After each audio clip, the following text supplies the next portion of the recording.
प्रिय छात्रों, आज मैं आपको प्रथम आंग्ल सिख युद्ध के बारे में चर्चा करूंगा। हमने पिछले वीडियो में देखा था कि किस प्रकार रणजीत सिंह की मृत्यु के बाद सिख राज्य की परिस्थितियां बदली, सिख राज्य में षड्यंत्रों का, कुचक्रों का, हत्याओं का दौर प्रारंभ हो गया। कैसे अंग्रेजों ने सिख सरदारों को अपनी तरफ मिला के सिख सेना को कमजोर करने का प्रयास किया और अंततः ऐसी परिस्थितियां पैदा कर दी कि प्रथम आंग्ल सिख युद्ध हमारे सामने नजर आता है। हमने बताया था कि जब अंग्रेजों ने सतलज नदी के पार उन प्रदेशों पर अधिकार कर लिया जो लाहौर के लाहौर के सिखों के अधीन थे, तो सिख सेना का संयम समाप्त हो गया और कभी भी युद्ध भड़क सकता है। और युद्ध प्रारंभ हुआ 1845 के दिसंबर माह में। इससे पूर्व क्या हुआ, नवंबर 1845 में अंग्रेजों ने लुधियाना के पास 2 गांवों पर हमला करके उन पर अधिकार कर लिया। उन्होंने यह कहा कि वहां पर ब्रिटिश सरकार के कुछ अपराधी उन गांवों में छुपे हुए हैं, उनको पकड़ने के लिए इन पर हमला किया गया। यह तर्क ब्रिटिश सरकार के द्वारा दिया गया। और दूसरी तरफ जो तत्कालीन गवर्नर जनरल था लॉर्ड हार्डिंग, वह भी धीरे धीरे सतलज की तरफ बढ़ने लग गया और उसने 7-8 दिसंबर को अपनी सेना को भी आगे बढ़ने का आदेश दे दिया। अब इधर जो सिख सरदार थे उस समय, लाल सिंह जो उस समय सिख राज्य का वजीर था, दूसरा तेज सिंह जो उस समय सेनापति था। ये दोनों जो मुख्य व्यक्ति थे, दोनों ही गद्दार थे और दोनों गुप्त रूप से अंग्रेजों से मिले हुए थे। इसलिए जब 11-12 दिसंबर को सिखों की सेना ने सतलज नदी को पार किया, तो लॉर्ड हार्डिंग जो कि इसी मौके की तलाश में था, उसने तुरंत सिखों के खिलाफ युद्ध की घोषणा कर दी। अब युद्ध प्रारंभ हो गया और इस दौरान अंग्रेजों और सिखों के बीच में कई छोटी छोटी लड़ाइयां हुई। पहली टक्कर अंग्रेजों और सिखों के मध्य 18 दिसंबर 1845 को मुदकी नामक स्थान पर हुई, जो फिरोजपुर के पास में था। इस टक्कर में सिखों के मात्र 2000 सैनिकों ने ही भाग लिया था, लेकिन उन्होंने अंग्रेजों को इतना जबरदस्त टक्कर दी, इतना जबरदस्त नुकसान पहुंचाया कि अंग्रेजों को पीछे हटना पड़ा। अंग्रेज समझ गए कि जिस प्रशिक्षित सेना को रणजीत सिंह छोड़ के गया है, उसको कम आंकना उनकी भूल थी। इसके बाद 21 दिसंबर 1845 को फिरोजपुर नामक स्थान पर अंग्रेजों और सिख सेना के बीच में फिर से लड़ाई हुई। इस लड़ाई में भी अंग्रेजी सेना के हौसले पस्त हो गए और अंग्रेजों को अपनी हार का पूरा विश्वास हो गया कि हम पराजित होंगे। लेकिन यहाँ पर इन्होंने गद्दारी कर दी। जो तेज सिंह था सिखों का सेनापति, उसने सिख सेना को मौके का फायदा नहीं उठाने दिया। पीछे भागती हुई अंग्रेजी सेना का पीछा उसने नहीं करने दिया और उस स्थान पर सेना सहित वापस लौट गया। इस प्रकार जो जीता हुआ युद्ध था, वह जीता हुआ युद्ध अंग्रेज जो सिख थे वह हार गए। एक तरह से जो तत्कालीन एक अंग्रेजी लेखक है मेलिसन, उसने कहा है कि अंग्रेजों ने फिरोजपुर की लड़ाई हारने के बाद जीती थी। अगर उस समय चूंकि अंग्रेजों की स्थिति बहुत खराब थी, उनका गोला बारूद भी खत्म हो गया था और वह भय से व्याप्त थे। इसी स्थिति में अगर सिख सेना आगे बढ़ती और उनके ऊपर हमला करती तो यह युद्ध उसी समय समाप्त हो जाता और सिखों की विजय हो जाती, लेकिन इन गद्दारों ने उसका फायदा नहीं उठाने दिया। 21 जनवरी 1846 को अलीवाल बुधवाल नामक स्थान पर फिर से अंग्रेजों और सिखों के बीच में लड़ाई हुई, लेकिन इसमें भी वही अंग्रेजों की पराजय हुई, लेकिन लाल सिंह और तेज सिंह ने उसका फायदा सिख सेना को नहीं उठाने दिया और सिख सेना को मौके से पीछे हटा लिया। 10 फरवरी 1846 को इस युद्ध की अंतिम लड़ाई लड़ी गई, जिसको सोबराय का युद्ध कहते हैं, जिसमें अंग्रेजों ने सिखों को पराजित किया, जिसकी वजह से अंग्रेजों का मान सम्मान बच गया।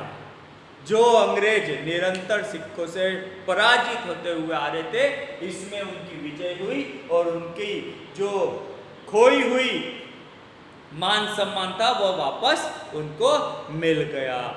13 फरवरी को इन्होंने सतलज नदी को पार किया और 20 फरवरी को उन्होंने लाहौर पर अधिकार कर लिया। इस प्रकार प्रथम आंग्ल सिख युद्ध समाप्त हुआ और अंग्रेजों का सिखों पर, सिख राज्य पर अधिकार हुआ। और इस युद्ध के बाद जो तत्कालीन पंजाब के शासक थे दलीप सिंह, उनको अंग्रेजों के सामने उपस्थित किया गया और उपस्थित करने के बाद अंग्रेजों और दलीप सिंह के बीच में एक संधि हुई, जिसको लाहौर की संधि कहा जाता है।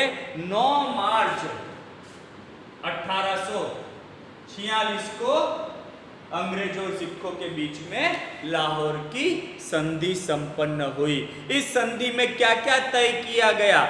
नंबर 1, पंजाब के सिख राज्य ने सतलज नदी के जो दक्षिण के प्रदेश थे, उन दक्षिण के प्रदेशों पर अपना अधिकार त्याग दिया और ये प्रदेश कंपनी को मिल गए। नंबर 2, सतलज और व्यास नदी के बीच में जो जालंधर और पेशावर का क्षेत्र था, दोआब का क्षेत्र था, इन क्षेत्रों के सभी किलों पर महाराजा दलीप सिंह ने अपना अधिकार हटा दिया और उन पर कंपनी का अधिकार स्वीकार कर लिया। 1.5 करोड़ रुपया हर्जाने के रूप में पंजाब पर थोपा गया, जिसमें 50 लाख रुपया रोकड़ा उसको लेने का निर्णय किया गया और 1 करोड़ के बदले जो हजारा और कश्मीर के प्रदेश थे, वो प्रदेश अंग्रेजों को सौंपे गए, कंपनी को सौंपे गए। दूसरी, तीसरी, चौथी बड़ी बात, सिख सेना की संख्या सीमित कर दी गई। उनके लिए 12,000 पैदल सैनिक और 12,000 घुड़सवार और 20,000 पैदल सैनिकों की सीमा तय कर दी गई। इससे ज्यादा सेना रखने पर प्रतिबंध लगा दिया गया। दलीप सिंह को पंजाब का महाराजा स्वीकार किया गया, रानी जिंदन को उसकी संरक्षिका स्वीकार किया गया और लाल सिंह को उसका वजीर स्वीकार किया गया।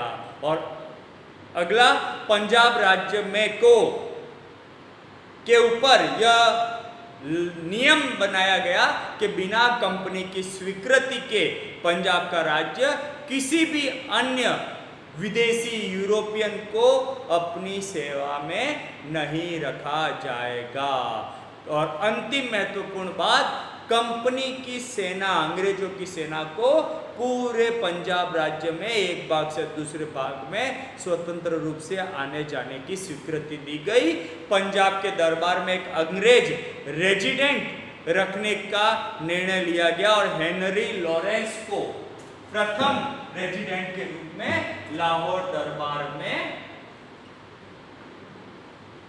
प्रथम रेजिडेंट के रूप में नियुक्त किया गया। अब इसके बाद आप देखिए क्या हुआ। अंग्रेजों ने कश्मीर का प्रदेश 1 करोड़ रुपए में डोगरा सरदार गुलाब सिंह को बेच दिया। गुलाब सिंह ने जो सिखों से गद्दारी की थी, उस गद्दारी का इनाम उनको मिला और 1 करोड़ रुपए में उसको कश्मीर का राज्य प्राप्त हुआ। इधर इससे क्या हुआ जो पंजाब राज्य का वजीर था लाल सिंह को गुलाब सिंह से जलन हुई, वो उसे ईर्ष्या करने लगा। इसलिए उसने क्या किया, कश्मीर का जो गवर्नर था इमामुद्दीन, उसको विद्रोह करने के लिए भड़काया, जिसकी वजह से इसने विद्रोह कर दिया। तुरंत अंग्रेजों ने जाकर इस विद्रोह को समाप्त कर दिया और जांच पड़ताल में पता चला कि इसके पीछे किसका हाथ था, लाल सिंह का हाथ था। इसलिए अंग्रेजों ने लाल सिंह को वजीर के पद से हटा दिया। सिख सरदारों ने देखा कि इस तरह तो पंजाब में अव्यवस्था फैल जाएगी, इस तरह तो यहाँ पे सारा राज्य उथल पुथल हो जाएगा। उन्होंने देखा कि अगर अंग्रेज यहाँ से चले गए तो पंजाब में फिर से गृह युद्ध की स्थिति या हत्याओं का दौर प्रारंभ हो जाएगा। इसलिए उन्होंने सोचा कि अंग्रेजों को, जब तक महाराजा दलीप सिंह वयस्क नहीं हो जाते तब तक अंग्रेजों को स्थायी रूप से पंजाब के राज्य में स्थापित कर दिया जाए, सारी शक्तियां अंग्रेजी रेजिडेंट को सौंप दी जाए। इस प्रकार उनके आग्रह पर, सिखों के आग्रह पर कंपनी से प्रार्थना की गई कि वह एक नई संधि या लाहौर की संधि में संशोधन करे। और इसका परिणाम क्या हुआ, एक और संधि हमें यहाँ पर नजर आती है। अंग्रेजों और सिखों के बीच में एक और संधि हुई जिसको भैरोवाल की संधि कहा जाता है। इसको लाहौर की दूसरी संधि भी कहा जाता है। 30 दिसंबर 1846 को एक और उप संधि की गई। इस संधि के प्रावधान क्या थे, नंबर 1, महाराजा दलीप सिंह के वयस्क होने तक पंजाब राज्य का शासन एक परिषद को सौंप दिया जाएगा। इस परिषद का अध्यक्ष अंग्रेजों का रेजिडेंट होगा और इसके 8 मेंबर को भी रेजिडेंट ही नियुक्त करेगा। नंबर 2, कंपनी की सेना को पंजाब में रखने का फैसला किया गया और पंजाब ने इसके लिए 22 लाख रुपए वार्षिक भत्ते के रूप में अंग्रेजों को देना स्वीकार किया। इस प्रकार प्रथम आंग्ल सिख युद्ध समाप्त हुआ, जिसके परिणाम बड़े घातक हुए। इस संधि के द्वारा लगभग 2/3 पंजाब के राज्य पर अंग्रेजों का अधिकार हो गया। कश्मीर पंजाब से अलग हो गया और वहां पर डोगराओं का अधिकार हो गया। इस विशाल राज्य को छिन्न भिन्न कर दिया गया। जो एक बड़ी सेना जो रणजीत सिंह छोड़ के गया था, उस सेना को समाप्त करके उसकी संख्या भी सीमित कर दी गई और अंग्रेज रेजिडेंट को नियुक्त करके जो सिखों की राजनीतिक स्वतंत्रता थी वह स्वतंत्रता भी पूरी तरह से समाप्त हो गई, या फिर उसको कह सकते हैं कि सीमित कर दी गई।